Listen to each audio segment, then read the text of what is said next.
We've had a mystery on our hands this week. The scholars in this room are the crew for the mighty ship, the Envisioneer.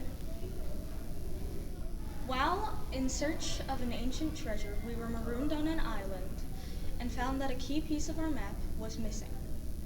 Of the entire crew, we have considered 4 suspects. Today you will hear the evidence presented against Dr. Smart and Shipwright Neff.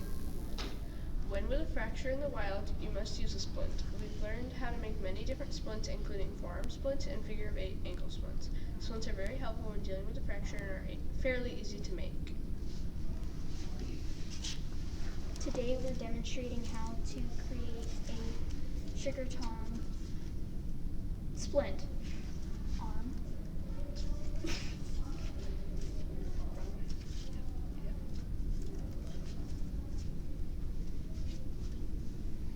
So you placed a splint on the arm and wrapped the gauze around. And you're done. That's pretty much it.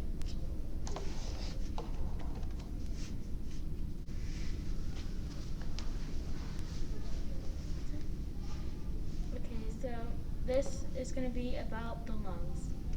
The lungs have a very important role in the body. The main role is in the respiratory system. The respiratory system helps us breathe. The respiratory system is made up of 8 different parts. These parts are the nostrils, mucus, cilia, bronchi, the alvea, the diaphragm, and the trachea. The respiratory system is a very, very important system. That is why we made this lung model. So this balloon lung model represents that the diaphragm is doing the breathing other than the lung itself. So this represents the diaphragm, and the balloon in here represents the lung. So as you can tell, when I pull on the diaphragm, air goes into the lungs. So this is showing that the diaphragm is basically doing the work for the lungs. As head engineer, my team built a robot to traverse the island. After we crashed, we lost some shipmates, and it is too dangerous to travel on foot. While controlling the M-bot, we used coding to repeat a high-pitched noise so the missing shipmates can find the M-bot and we can help them back to the ship. We built a prototype bridge of paper clips and straws.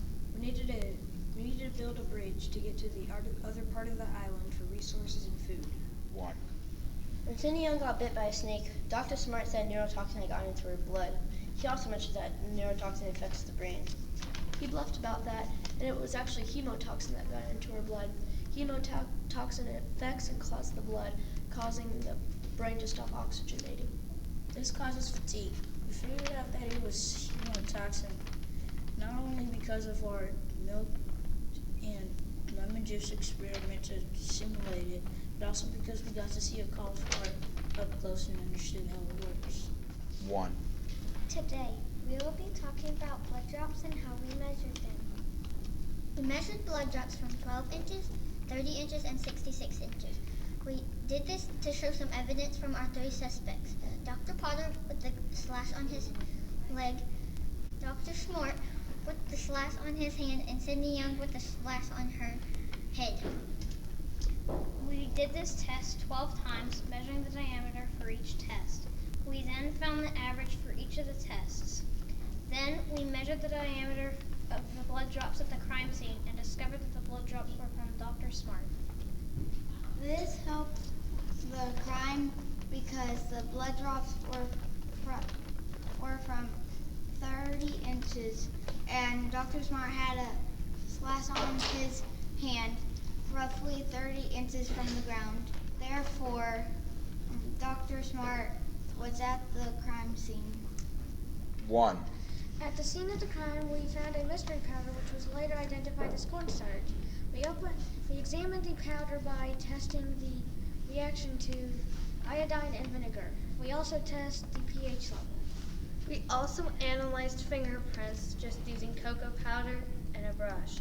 We took the cocoa powder and put it on the fingerprints. We also learned about loops, whorls, and ridges. That's what helped us identify Dr. Smart's fingerprints. Based on all of our evidence, our STEM group has submitted, we believe, Dr. Smart and Shipwright Neff are guilty for stealing the ancient map.